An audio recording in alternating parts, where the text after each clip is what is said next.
মক্কার আশপাশে জাজিরাতুল আরবে মানুষদের এই অপকর্মগুলো নিজে দেখতে থাকলেন এবং সমাজ পরিবর্তনের বৈপ্লবিক চেতনা নিয়ে তিনি গবেষণা করতে থাকলেন, চেষ্টা করলেন বটে। সেই সমাজের একটি পাপের দরজাও বন্ধ হলো না।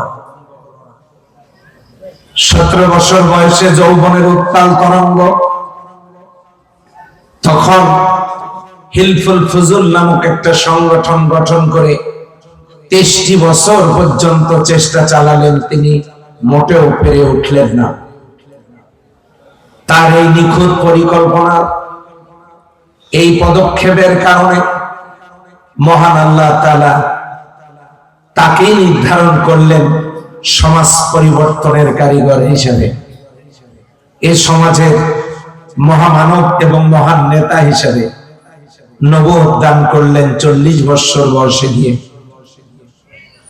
এই জাহিলি যুগের আমল পরিবর্তনের জন্য তিনি যখন মানুষকে দ্বীনের দাওয়াত দিলেন, বর্বর আরবের সেই হিংস্র মানুষ শতক্ষিপ্ত বানিয়ে বিশ্বনবী সাল্লাল্লাহু আলাইহি ওয়াসাল্লামের উপরে আক্রমণ চালালো। পাথরের আঘাতে তার শরীরকে ক্ষতবিক্ষত করা হলো, তায়েফের ময়দানে নির্যাতনের স্টিম রোলার চালানো হলো, অনেক মায়ের কোল খালি করে সন্তানদেরকে দুনিয়া থেকে বিদায় করে দেওয়া হলো, নির্মমভাবে শহীদ করে সাহাবাজমাইনদেরকে নিষ্ঠুর নির্যাতন চালানো হলো, নারী এবং পুরুষের উপরে, আবার বৃদ্ধ বনিতার উপরে। এত নির্যাতনের পথ পাড়ি দিয়ে মূল টার্গেট থেকে বিশ্বনবী একটি মুহূর্তের জন্য বিচলিত হননি। তিনি তার জীবনের সকল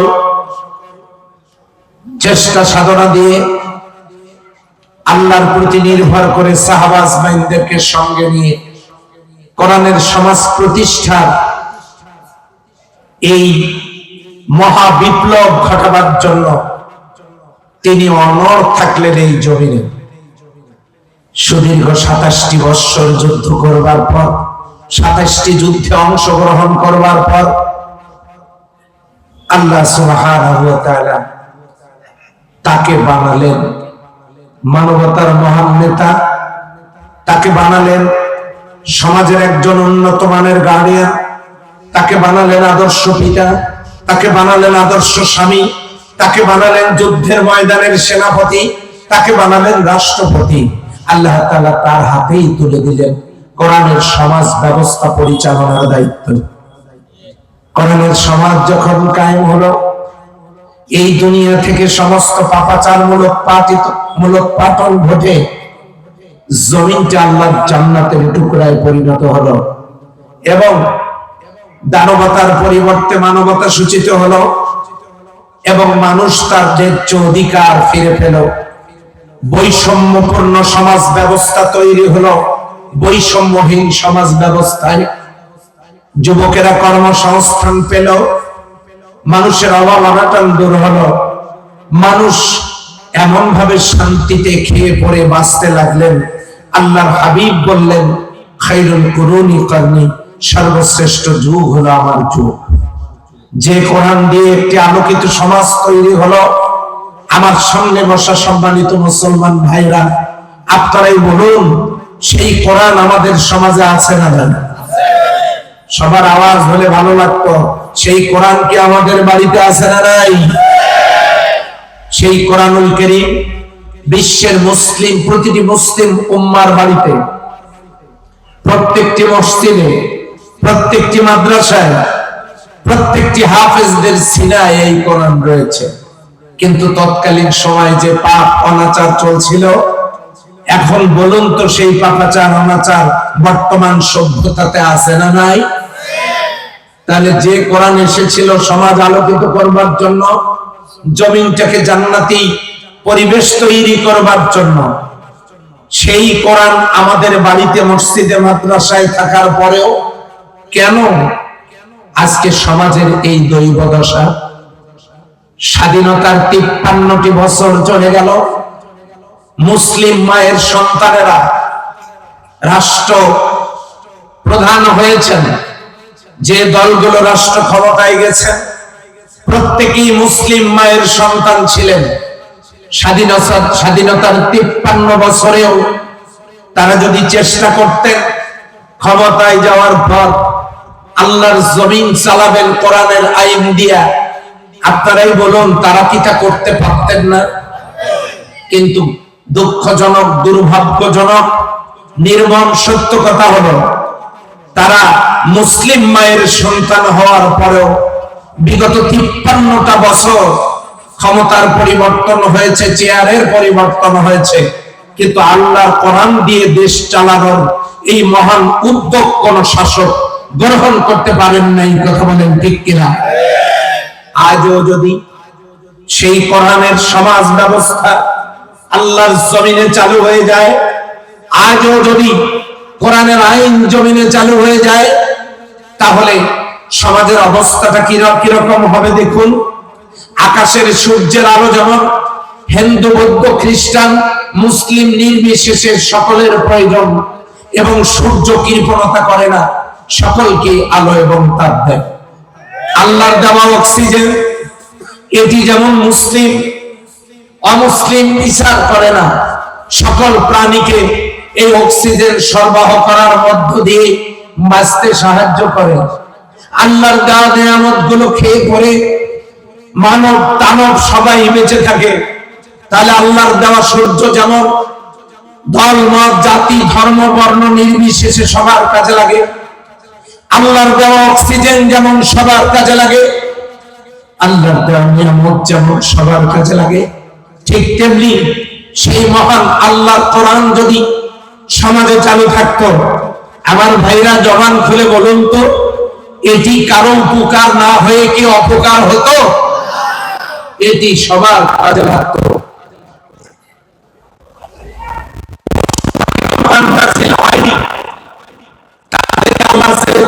শিক্ষা দিয়েছেন, সেই শিক্ষায় তারা সৃষ্টির সূচনা লগ্ন থেকে জীবন পরিচালনা করছে, কিয়ামত পর্যন্ত করবে।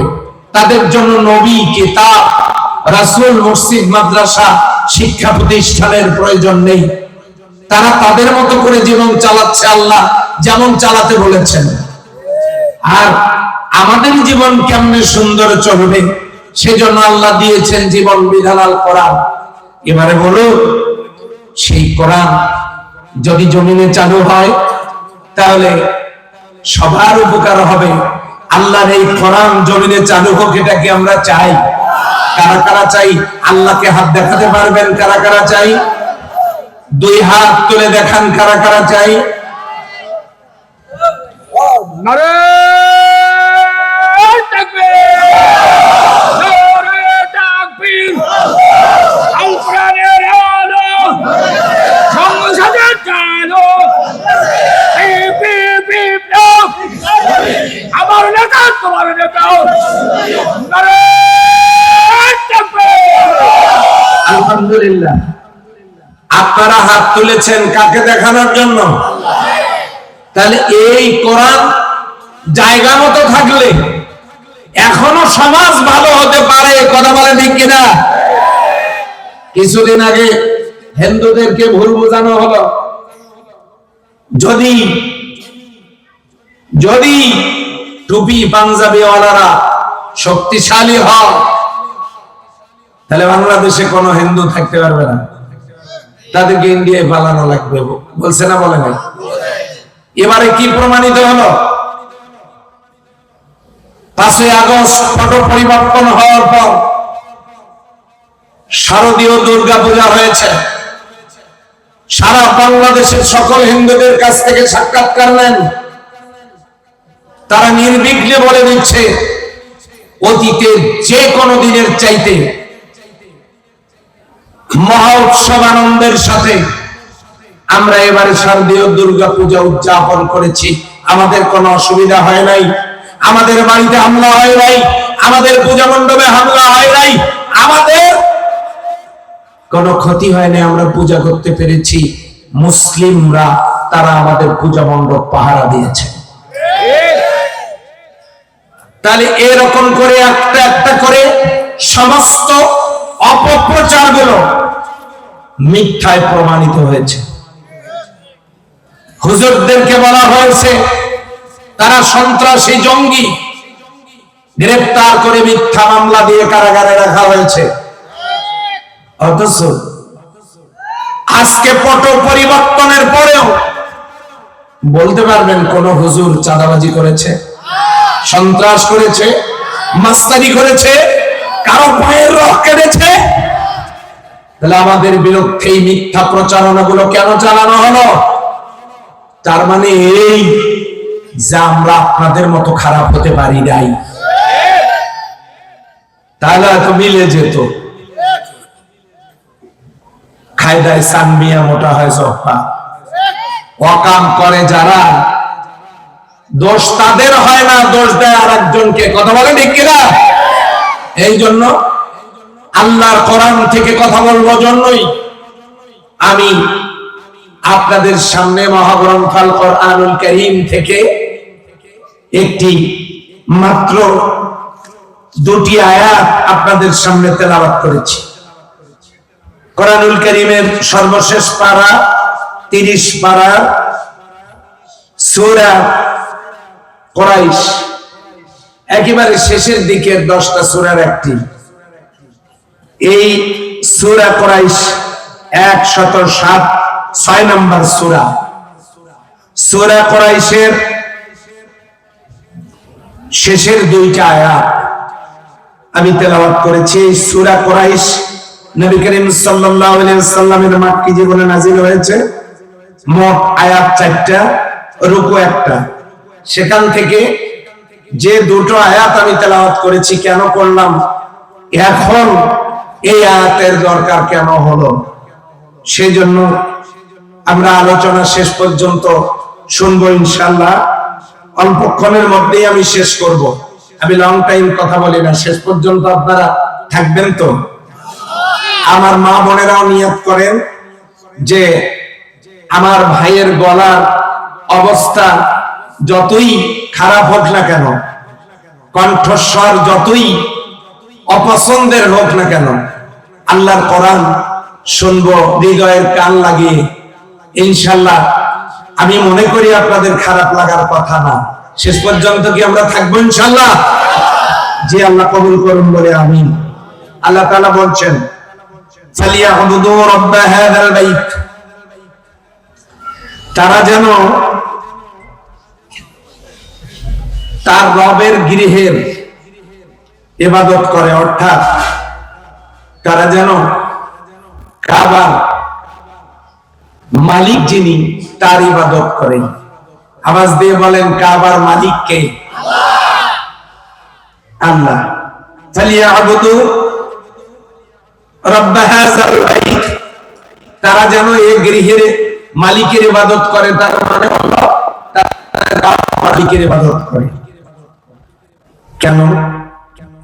আল্লাযী আত'আমাহুম মিন জু', যিনি ক্ষুধা লাগলে তাদেরকে খাওয়ান। আমাদেরকে কে খাওয়ান? ওয়া আমানাহুম মিন খাউফ, আর যিনি ভয় থেকে তাদেরকে নিরাপত্তা দান করেন। এই যে যিনি খাওয়ান এবং নিরাপত্তা দান করেন, এমন একজন মালিক যিনি কাবার মালিক, তারা যেন তার ইবাদত করেন। এ হচ্ছে আয়াতের অনুবাদ। হাদিস থেকে একটি হাদিস আপনাদের সামনে পেশ করেছি। ইন্নাল্লাহা লা ইয়ানজুরু ইলা সুওয়ারিকুম ওয়া মাওয়ালিকুম, আল্লাহ তাআলা দেখেন না কারো চেহারা সুরত আর ধন সম্পত্তি, ওয়ালাকিন ইয়ানজুরু, বরং তিনি দেখেন ইলা কুলুবিকুম ওয়া আমালিকুম, তিনি দেখেন অন্তর এবং আমাল। এই হাদিস, এই কোরআনের আয়াত থেকে আমরা আলোচনা করব ইনশাআল্লাহ এবং শুনবো। ওমা তাওফীকি ইল্লা বিল্লাহ। আল্লাহ সুবহানাহু ওয়া তাআলা বলছেন, ফালিয়াবুদু রাব্ব হাযাল বাইত, তারা যেন দাসত্ব করে, গোলামি করে তার যিনি কাবার মালিক। প্রথমত আমরা জানবো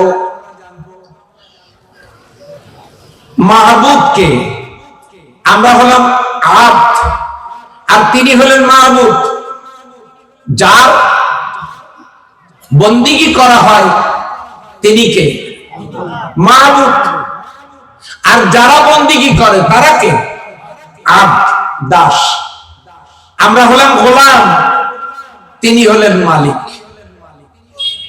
কি জন্য গোলামি করব? আল্লাহ রাব্বুল আলামিন বলেন আল্লাযী খালাকাকুম, যিনি তোমাদেরকে সৃষ্টি করেছেন। সুবহানাল্লাহ বলবেন না? আমাদের স্রষ্টাকে শুধু কি সৃষ্টি করেছেন নাকি?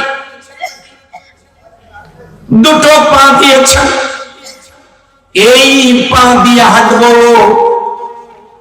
এরপরে দুটো হাত, এই হাত দিয়ে ইনকাম করব, উপার্জন করব। এরপরে দিয়েছেন মুখ, হাত দিলেন দুইটা, মুখ দিলেন একটা। কারণ হলো একটা হাতের খাবার খাবো, আর একটা হাতের খাবার রিজার্ভ থাকবে। আল্লাহর বান্দাদের কখনো অভাব হবে না, বলেন সুবহানাল্লাহ। দুই পা দিয়ে হাঁটবো, দুই হাত দিয়ে ইনকাম করব, একটা মুখ দিয়ে খাবো। এরপরে বাঁচার জন্য অক্সিজেন প্রয়োজন। এই অক্সিজেন গ্রহণ করবার জন্য প্রতিদিন একজন মানুষের জন্য 16 কেজি অক্সিজেন দরকার।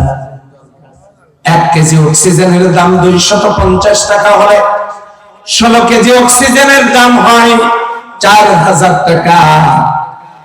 আমাকে আজকে দিনটা বাঁচায় রাখতে আমার আল্লাহকে 16 কেজি অক্সিজেন আমাকে এককভাবে দিতে হয়েছে। আপনাকে 16 কেজি, অন্যকে 16 কেজি, সবাইকে 16 কেজি করে করে অক্সিজেন দিতে হয়েছে। মানুষগুলোকে, অন্যান্য প্রাণীগুলোকে দিতে হয়েছে। ও আল্লাহর বান্দা বান্দীরা, এই অক্সিজেন কোন পাশ দিয়ে রেখো? সেই জন্য নাসিকা আল্লাহ রাব্বুল আলামিন দিয়েছেন। এইটার ভিতর দিয়ে অক্সিজেন নেওয়ার সময়, ওই অক্সিজেনের ভিতরে শ্বাস নেওয়ার সময় খড়কুটা ফুসফুসের মধ্যে ঢুকে গেলে মারা যেতে পারতাম। আল্লাহ রাব্বুল আলামিন আমাদেরকে মারবে না জন্য ওই অক্সিজেন, বিশুদ্ধ অক্সিজেন যাতে ফুসফুসের মধ্যে যেতে পারে, এই জন্য নাকের ভিতরে ছোট্ট ছোট্ট কোমল মসৃণ লোমকূপ দিয়েছেন, আঠালো জেলি দিয়েছেন নাকের ভিতরে। অক্সিজেন নেওয়ার সময় ময়লাগুলো নাকের লোমের সাথে আটকে যায়, আর বিশুদ্ধ অক্সিজেনটা আল্লাহর বান্দার ফুসফুসে গিয়ে জমা হয়। বলেন সুবহানাল্লাহ। এই ব্যবস্থা কে করে দিয়েছেন? হাঁটলাম, হাত দিয়ে উপার্জন করলাম, এরপরে খাইলাম মুখ দিয়া, নাক দিয়ে অক্সিজেন নিলাম। এরপরে বলা হচ্ছে চোখ, মা তারা ফি খালকির রহমানি তাফাউত। মা তারা, র তুমি দেখো, তারা দেখো, তা দেখো, যা ফি খালিস সামাওয়াতি ওয়াল আরদ, আসমান জমিন আমার আল্লাহ যা কিছু সৃষ্টি করেছেন তাকাও। তোমারে চোখ দিয়েছি, দেখো। মা তারা ফি খালকিস সামাওয়াতি ওয়াল আরদ ফানফুযু মা লা তানফুযুনা ইল্লা বিসুলতান। আল্লাহ রাব্বুল আলামিন বলছেন যে তোমার চোখ, তুমি এইভাবে দেখাও, দেখো, দেখার পর দয়াময় আল্লাহর সৃষ্টিতে সুম্মারজিউল বাসার, আবার তাকাও, কাররাতাইনি ইয়ানকালিবু ইলাইকাল বাসারু খাসিয়াও ওয়া হুয়া হাসীব। তোমার চোখ তোমার কাছে এসে রিপোর্ট করবে যা কিছু দেখলাম দয়াময় আল্লাহর সৃষ্টিতে কোথাও কোনো ত্রুটি নাই, সুবহানাল্লাহ বলবেন না? তাহলে চোখ দিয়ে দেখলেন নির্ভুল সত্তার নির্ভুল সৃষ্টি কলা কৌশল, কোথাও কোনো ত্রুটি বিচ্যুতি নেই। ফুলগুলো সুন্দর, ওই জায়গায় তেলা পোকা মানাবে না, অ্যাডজাস্ট করবে না। ফুলগুলোর জন্য আল্লাহ দিলেন প্রজাপতি। যেমন ফুল তেমনি কালার মেসিং করে প্রজাপতি বানায় দিয়া ওই প্রজাপতি ডানা মেলে উড়ে গিয়ে যখন ফুলের উপরে বসে, ফুল আর প্রজাপতিতে একাকার হয়ে যায়। সুবহানাল্লাহ বলবেন না? কি চমৎকার সুনিপুণ কারিগর আমার আল্লাহ, আল্লাহ রাব্বুল আলামিন, যার সৃষ্টিতে কোথাও কোনো ত্রুটি বিচ্যুতি নাই। আওয়াজ দিয়ে বলেন সুবহানাল্লাহ। পা দিয়ে হাঁটলেন, হাত দিয়ে উপার্জন করলেন, মুখ দিয়ে খাইলেন, নাক দিয়ে অক্সিজেন নিয়ে বেঁচে থাকলেন, চোখ দিয়ে দেখলেন। ও আল্লাহর বান্দা বান্দীরা, যদি ভালো লাগে আল্লাহ রাব্বুল আলামিন বলেন, ও আল্লাহর বান্দারা, ওয়াবুদু রাব্বাকুম, তোমরা ওই রবের দাসত্ব করো। কেন দাসত্ব করবা? এই খোলা কপাল দিয়া কেমনে দাসত্ব করবা জানাই দিলাম। এই খোলা কপাল দিয়ে তুমি আমারে সিজদা দাও। জোরে বলেন সুবহানাল্লাহ। কপাল যেন তেন জায়গায় দেন নাই, এটা দিয়েছেন উপরে। আগে হাঁটা, তারপরে ইনকাম, তারপরে খাওয়া, তারপরে নিঃশ্বাস নেওয়া, তারপরে দেখা। ভালো লাগলে, ও বান্দা যদি ভালো লাগে দৈনিক 5 বার তুমি আমাদের সিজদা দিবা। সুবহানাল্লাহ বলতে পারলেন না? আল্লাহ রাব্বুল আলামিন কেন দাসত্ব করবেন? তিনি শুধু আমাদেরকে সৃষ্টি করেন নাই, আল্লাহ রাব্বুল আলামিন জানায় দিলেন, ইন্না রাব্বি ইয়াবসুতুর রিজকা লিমান ইয়াশা। তিনি সেই আল্লাহ যিনি অপরিমিত রিজিক আমাদের জন্য দান করেছেন। আপনি কি খাবেন? গোশত খাবেন? 34 রকমের গোশত হালাল। গোশত খাবেন না মাছ খাবেন? 450 রকমের মাছ হালাল। মাছ খাবেন না? সবজি খাবেন? হরেক রকমের সবজি, গনে শেষ করতে পারবেন না। সবজি খাবেন না? ডাল খাবেন? কয়েক প্রকারের ডাল। ডাল খাবেন না? ডিম খাবেন? কয়েক রকমের ডিম হালাল। ডিম খাবেন না, আপনি ফল ফ্রুটস খাবেন, ফলমূল খাবেন। ওয়াইন তাউদ্দু নি'মাতাল্লাহি লা তুহসুহা, গনেও শেষ করতে পারবেন না।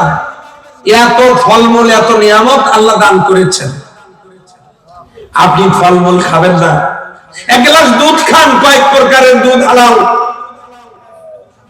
আপনি যদি বলেন দুধ আমি খাবো না, তাহলে কিছুই খাবে না। এক গ্লাস পানি খাও না, পানিও খাবো না, ভালো লাগে না। কেন? সমস্যা কি? পানির ভেতরে সেখানেও ঝামেলা থাকতে পারে, আমি খাবো না। আল্লাহ বলছেন, ও বান্দা, আদর করে বানাইছি, পানিও যদি না খাও ঠিক আছে, দুনিয়ার পানিও যদি না খাও, তোমার জন্য নারিকেল গাছের ডাবের ভিতরে আমি নিজে কুদরতি হাতে তোমার জন্য ডাবের ভিতরে মিনারেল ওয়াটার বানিয়ে রেখেছি। আমাদের রিজিকের ব্যবস্থা কে করে দিয়েছেন? কেন ইবাদত করবেন?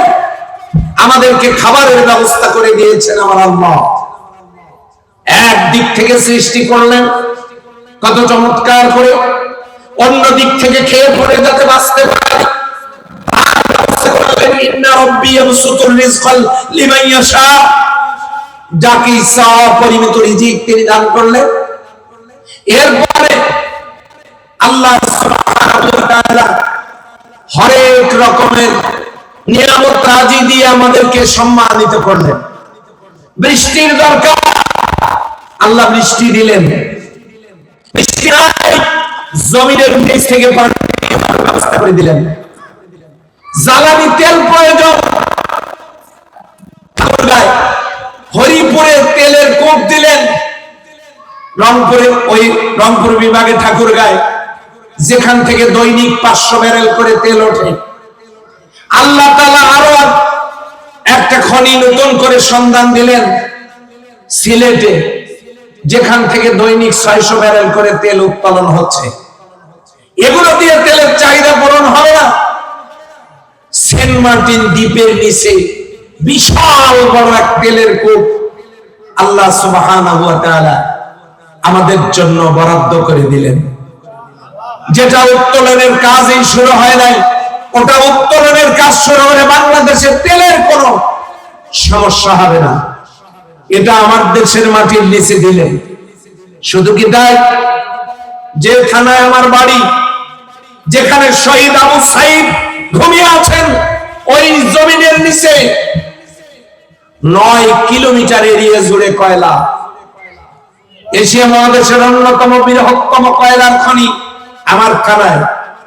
বাংলাদেশের 100 বছরের চাহিদা পূরণ করে এই কয়লা বিদেশে রপ্তানি করা যাবে, বৈদেশিক মুদ্রা অর্জিত হবে, বাংলাদেশের অর্থনৈতিক অবকাঠামো সুগঠিত হবে, বেকারত্ব দূরীকরণ হবে।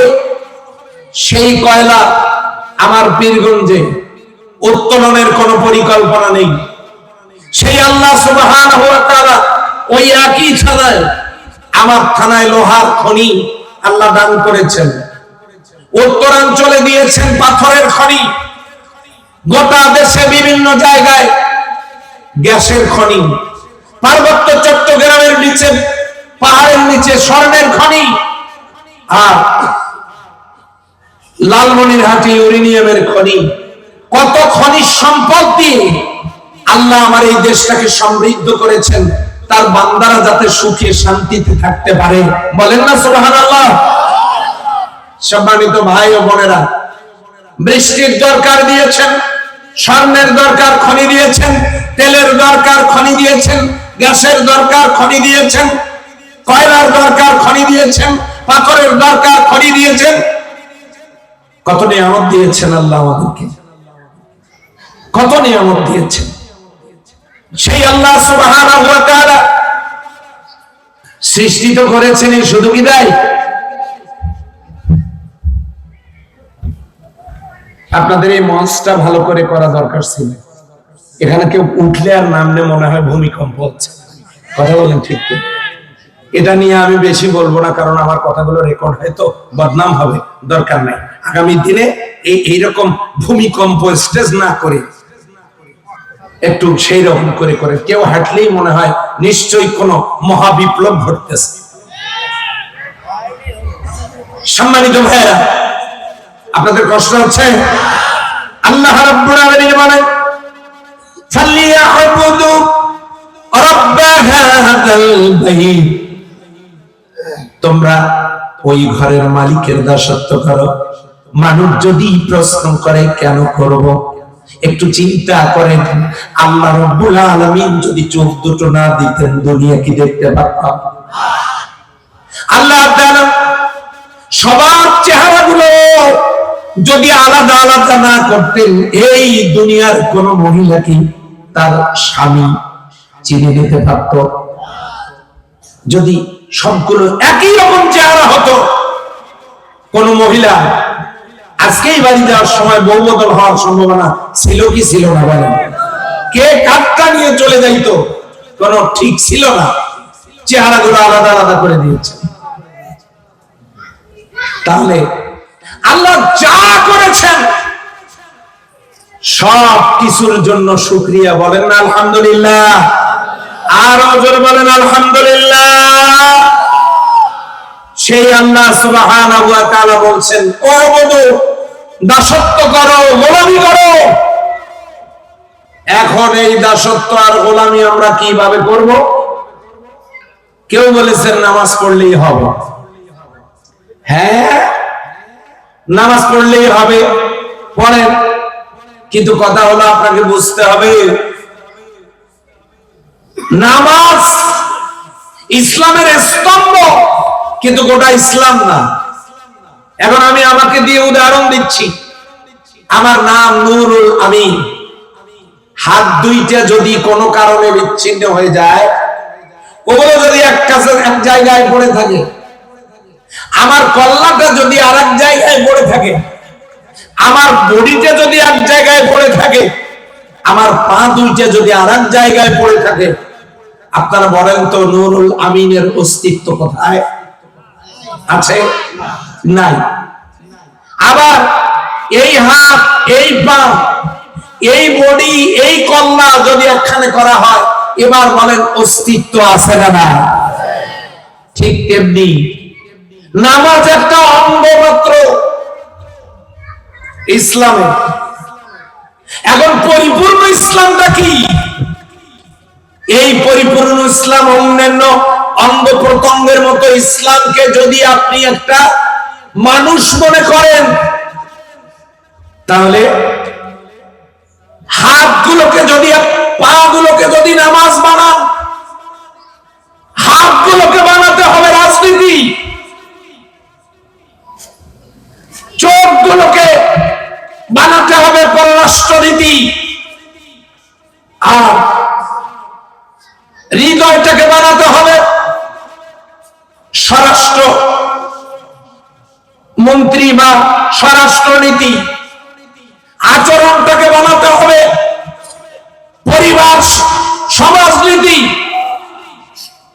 এরপরে জ্ঞান গবেষণাকে বানাতে হবে শিক্ষানীতি, এরপর এমনি করে করে রাজনীতি, অর্থনীতি, সমাজনীতি, শিক্ষানীতি, সংস্কৃতি, পররাষ্ট্রনীতি, যুদ্ধনীতি, সন্ধিনীতি, সব কিছু অঙ্গ প্রত্যঙ্গ গুলো মিলে ইসলাম নামক মানুষটা যদি আমরা মনে করি ইসলাম একটা মানুষ, আপনি শুধু নামাজ দিয়ে নামাজকেই যদি ইসলাম মনে করেন, আপনি যদি আমার হাত দুটোকে ইসলাম মনে করেন, তাহলে হাত দুটো যদি কারো থাকে, বডির অন্যান্য কিছু না থাকে, লোকটা কি অসল না সচল? কথা বলে না। সব দুর্বল লোক এই পাশে বসছে, আওয়াজ যায় এদিক থেকে আসে, এদিকে কেউ বলে না। আচ্ছা ঠিক আছে, এবার একটু টেস্ট করি। আপনারা একবার, আমি একবার নারায়ণ তাকবীর বলবো, আপনারা একবার আল্লাহু আকবার বলবেন, এনারা একবার আল্লাহু আকবার বলবেন। এই বাসের এই সোজা দেখি কার আওয়াজ বেশি হয়। প্রতিযোগিতায় নামতে রাজি আছেন? আপনারা রাজি আছেন? হ্যাঁ, শুরু করেন। নারায়ণ তাকবীর। এইটুকু আওয়াজের জবাব দিতে পারবেন না? গলা পরিষ্কার করেন। রেডি? নারায়ণ তাকবীর। কোন দিকে আওয়াজ বেশি হয়েছে? চিন্তা করা যায়? হ্যাঁ, এইদিকে আওয়াজ বেশি। আপনারা যদি মনে করেন আরেকবার চান্স দেন, এবার আমি দিচ্ছি লাস্ট, নাহলে কিন্তু অটো পাস করা লাগবে। আর এবার পুরস্কারেরও ব্যবস্থা থাকবে। এই গ্রুপ আর এই গ্রুপের মধ্যে বিচারক এখানে আছেন, উনি দেখবেন কার আওয়াজ বেশি। নারায়ণ তাকবীর। দুই গ্রুপে সমান, অতএব আলহামদুলিল্লাহ আপনাদেরকে পুরস্কার দেওয়া হচ্ছে। ধন্যবাদ। সম্মানিত ভাই ও বোনেরা, কষ্ট হচ্ছে আপনাদের? আপনি যদি মনে করেন শুধু নামাজ নিয়ে থাকবো, তাহলে আপনি শুধু ইসলামের হাত নিয়ে থাকেন, বডি নাই। আপনি যদি মনে শুধু রোজা নিয়ে থাকবো, শুধু বডি নিয়ে থাকেন, কল্লা নাই।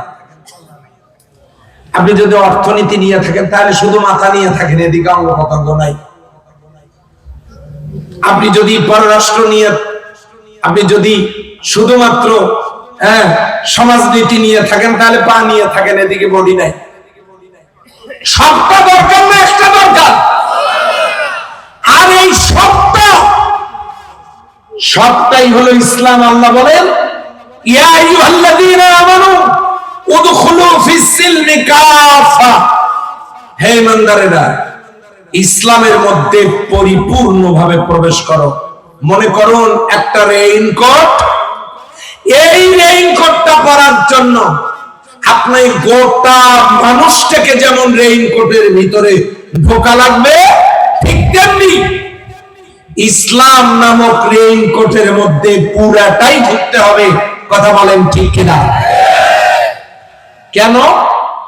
আল্লাহ বলছেন যে আল-ইয়াওমা আকমালতু লাকুম দীনাকুম ওয়া আতমামতু আলাইকুম নি'মাতি ওয়া রাদিতু লাকুমুল ইসলাম। আল্লাহ বলেন আমি ইসলামটাকে পূর্ণাঙ্গ এবং পরিপূর্ণ করে দিয়েছি। বলেন আল্লাহু আকবার। সম্মানিত ভাইরা, আল্লাহ বলছেন ফালিয়াবুদু, তোমরা দাসত্ব করো, দাসত্ব করা উচিত তোমাদের। যদি বলেন কেন? ওই যে আগে যেগুলো বলেছিলাম এই জন্য করা